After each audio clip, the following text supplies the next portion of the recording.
बातें तो रोज़ करता हूँ तुझसे, बातें तो रोज़ करता हूँ तुझसे, तू सुनती है मेरे सारे अल्फाज़ों को, न जाने कब आएगा वो सवेरा जब तुम समझोगे मेरे जज़्बातों को।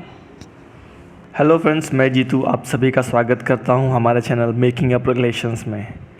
थंबनेल देखकर आप समझ ही गए होंगे आज का टॉपिक बहुत ही इम्पोर्टेंट है, तो बिना टाइम वेस्ट किए शुरू करते हैं आज का वीडियो।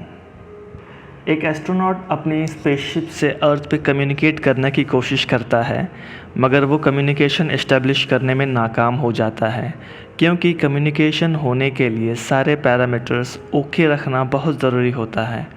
बिल्कुल इसी तरह रिलेशनशिप में भी कम्युनिकेशन को ठीक रखने के लिए हमें अपने रिलेशनशिप में अवेयर रहना बहुत ज़रूरी होता है। Communication is made up of talking and listening. जहाँ सारी दुनिया टॉकिंग में बिज़ी है, लोग फेसबुक पर पोस्ट कर रहे हैं, ट्विटर पर ट्वीट कर रहे हैं, यूट्यूब पे वीडियोस बनाकर डाल रहे हैं, व्हाट्सएप, ईमेल, मैसेजेस एक्सेट्रा, मगर इन्हें सुनने वाला या देखने वाला कोई ना हो तो क्या आप इसे कम्युनिकेशन कहेंगे? नहीं ना। लोग इस सदी को एज ऑफ कम्युनिकेशन के नाम से भी जानते हैं। टेक्नोलॉजी की बात करें तो यस, और लोगों की बात करें तो नो, अ बिग नो, क्योंकि लोग सिर्फ अपनी बात कहने में लगे हुए हैं, कोई भी लिसनिंग को इम्पोर्टेंस नहीं देना चाहता। अगर आप मेरी बात सुन रहे हैं तो जान सकते हैं कि लिसनिंग ज़्यादा इम्पॉर्टेंट पार्ट है कम्युनिकेशन का। दुनिया के सभी बड़े बड़े बिजनेसमैन और नेगोशिएटर्स लिसनिंग को ही अपने सक्सेस का क्रेडिट देते हैं। लॉजिकली देखा जाए तो नेचर ने भी हमें 2 कान दिए हैं और 1 मुंह, तो आगे तो आप समझदार हैं ही और आप जानते हैं कि किस ऑर्गन का ज़्यादा इस्तेमाल करना चाहिए। Why listening is so much important, आइए इसे एक एग्ज़ाम्पल से समझते हैं। भगवत गीता इसीलिए कही जा सकी क्योंकि Arjun was a great listener. Arjun ने भगवान श्री कृष्ण के कहे एक एक श्लोक को अच्छे से सुना और समझा, और जो बातें उन्हें समझ नहीं आती वो उसे भगवान से फिर से पूछते। जब तक उन्हें समझ नहीं आ जाता तब तक पूछते रहते। अर्जुन ने यहाँ सिर्फ शब्दों को नहीं समझा, बल्कि उन शब्दों के पीछे के सत्य को भी समझा जो शब्दों में नहीं बताया जा सकता। यही एक अच्छे लिसनर की निशानी होती है। इस एग्ज़ाम्पल से हम 2 चीज़ें सीख सकते हैं जो एक्सप्लेन करती है क्यों हमें एक अच्छा लिसनर होना चाहिए। पहला है अंडरस्टैंडिंग। अर्जुन एक ग्रेट लिसनर थे, इसीलिए वो भगवान श्री कृष्ण की बातों को समझ पाए और धीरे धीरे भगवान को भी समझ पाए। दूसरा है कनेक्शन। वो भगवान की बातों को अपनी ज़िंदगी से कनेक्ट कर पा रहे थे और लिसनिंग के वजह से ख़ुद को भी भगवान से कनेक्ट कर पा रहे थे। तो जैसा कि आपने देखा, कम्युनिकेशन में अंडरस्टैंडिंग और कनेक्शन डेवलप करने के लिए आपको एक ग्रेट लिसनर बनना होगा। इससे हमें लिसनिंग की इम्पोर्टेंस पता चल गई और यही वो चाबी है जो ह्यूमन रिलेशंस को नेक्स्ट लेवल तक ले जा सकती है। आप लोग सोच रहे होंगे कि हम लोग तो सुनते ही हैं इसीलिए तो कम्युनिकेशन कर पाते हैं, मगर एक ऑर्डिनरी लिसनर और एक ग्रेट लिसनर में ज़मीन आसमान का डिफरेंस होता है। एक ऑर्डिनरी लिसनर शब्दों को सुनता है और सोचता रहता है कि मैं कहाँ एग्री करता हूँ, मैं कहाँ डिसएग्री करता हूँ, और हमेशा अपनी बारी में क्या बोलना है ये सोचते रहता है। अगर आप अच्छे से ऑब्जर्व करें तो आपको पता चलेगा एक ऑर्डिनरी लिसनर का फोकस कम्युनिकेशन में खुद पर ही होता है। वो हमेशा इसी पर फोकस करता है, मैं किससे एग्री करता हूँ, डिसएग्री करता हूँ और मुझे क्या बोलना चाहिए एक्सेट्रा एक्सेट्रा। मगर एक ग्रेट लिसनर हमेशा सामने वाले पर्सन पे फोकस करता है। वो जिस सिचुएशन में है खुद को भी उसी सिचुएशन में रखकर उसकी बातों को समझता है, उसके रेफरेंसेस, उसके थॉट प्रोसेस को समझने की कोशिश करता है, और वो जो शब्दों में कह रहा है उसके साथ साथ उसके शब्दों के पीछे के इमोशंस, फीलिंग्स, उसके नीड्स को भी सुनता है और समझता है। जीतू और जूही एक मैरिड कपल हैं।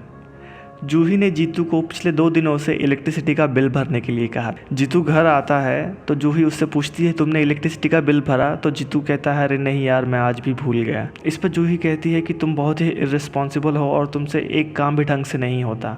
इस पर जीतू भी रिएक्ट करता है और दोनों में झगड़ा हो जाता है। अगर जीतू एक ऑर्डिनरी लिसनर है तो वो इलेक्ट्रिसिटी की बात को पकड़कर एक्सप्लेनेशन देने की कोशिश करेगा और जिससे प्रॉब्लम सॉल्व नहीं होगी। वहीं दूसरी ओर अगर जीतू एक ग्रेट लिसनर है तो वो जूही की बातों को ध्यान से सुनेगा और फाइंड आउट कर लेगा प्रॉब्लम इलेक्ट्रिसिटी बिल की नहीं है, उसके खुद के हैबिट की है। तो वो अपने हैबिट पे काम करेगा और अपने आप को बदलने की कोशिश करेगा। अब आपको एक ऑर्डिनरी और एक ग्रेट लिसनर के बीच का डिफरेंस तो समझ में आ ही गया होगा। तो आइए जानते हैं आपको क्या करना होगा एक ऑर्डिनरी लिसनर से एक ग्रेट लिसनर बनने के लिए। मगर आपको ये प्रैक्टिसेस बताने से पहले मैं ये क्लियर कर देना चाहता हूँ कि इन प्रैक्टिसेस को जानने से आप में कोई चेंजेस नहीं आएंगे। आपको इन प्रैक्टिसेस को कम से कम 6 महीने करनी होगी, क्योंकि पहले ये आपके ब्रेन के एग्जिस्टिंग पैटर्न्स को ब्रेक करेंगे, फिर नए पैटर्न्स बनाएंगे और फिर आप ग्रेट लिसनिंग सबकॉन्शियसली कर पाएंगे।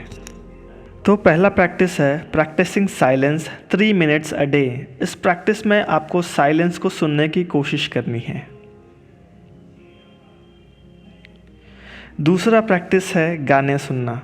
हाँ, आपने सही सुना, आपको आपके फेवरेट गाने सुनने हैं, लेकिन जैसे आप पहले सुनते थे वैसे नहीं। आपको अलग अलग सिंगर्स के वॉइसेस को ध्यान से सुनना है। म्यूज़िक में अलग अलग इंस्ट्रूमेंट्स को ध्यान से सुनना है, जैसे guitar, drum set, fluid etcetera. तीसरा और सबसे इम्पॉर्टेंट प्रैक्टिस है जिसमें आपको सुनते वक्त आपको इन 4 चीज़ों का इस्तेमाल करना है। पहला है रिसीव, दूसरा है अप्रिशिएट, तीसरा है समराइज़ और चौथा है आस्क। जब आप किसी से बातें कर रहे हैं या किसी की बातें सुन रहे हैं तो आप उनकी बातों को सुनते हुए नॉडिंग या मुंडी हिलाना, हाँ, ओके, ये सारी चीज़ें इंडिकेट करती हैं कि आप तक उनके मैसेजेस पहुंच रहे हैं। सेकंड पॉइंट है अप्रिशिएट। जब भी आपको मौका मिले इन कम्युनिकेशन अपने पार्टनर को अप्रिशिएट करने का तो ज़रूर कीजिए, ये बहुत ही ज़्यादा ज़रूरी है। तीसरा थिंग है समराइज़। जब भी आपकी बात ख़त्म हो रही हो या हो गई हो तो आपने जो भी बात की उसको समराइज़ करके फिर से अपने पार्टनर को बताइए।